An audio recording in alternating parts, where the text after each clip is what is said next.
And what's so fascinating is that it was a completely different view of the exact same thing. I mean, these 12 spies, they looked at the exact same land with the exact same people, in the exact same cities, in the exact same armies, in the exact same circumstances, exact same obstacles.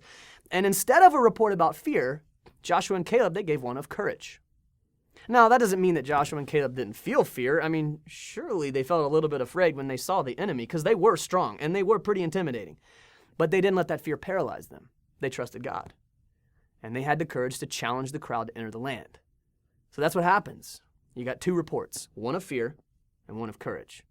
Now, the unfortunate part of the story is that the crowd doesn't listen to Joshua and Caleb. They listened to the other 10 who had the report of fear. And as a result, God got kind of mad at them, and the people didn't enter the land until like 40 years later. Only 2 of the original spies were still alive when that time came. Any guesses which 2? Yep, Joshua and Caleb. Talk about a I'm glad I did moment. That was a big one for them.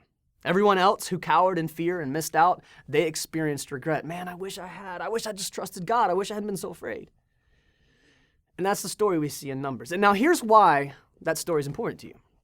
Because you, maybe you didn't know this, you're in the exact same position right now. God wants to lead you somewhere, just like he wanted to lead the Israelites. And where he's taking you, there will be giants and there will be challenges and there will be obstacles. And you're going to make one of 2 decisions. You're either going to focus on the obstacles and the challenges and be afraid, or you're going to focus on God and the fact that he has something extraordinary in store for you, that he sees something amazing in you, and he sees incredible potential and possibility in your life. And you're going to focus on that and take courage. You're going to choose either fear or courage. And if you choose fear, it will stand in the way of what God wants to do in your life, just like it did in the lives of these Israelites.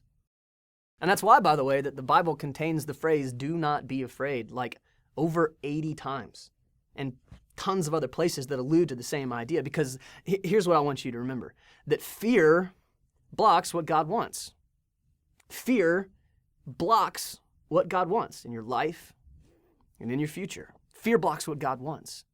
And so here you are, as students, standing in the exact same place as these Israelite spies, with a God who is inviting you into a land of possibility and you into a life to the fullest. And you're going to do one of 2 things. You're either going to stand with those who missed it and say, I wished I had. Or you'll stand with those who saw God do something incredible and say, I'm so glad I did.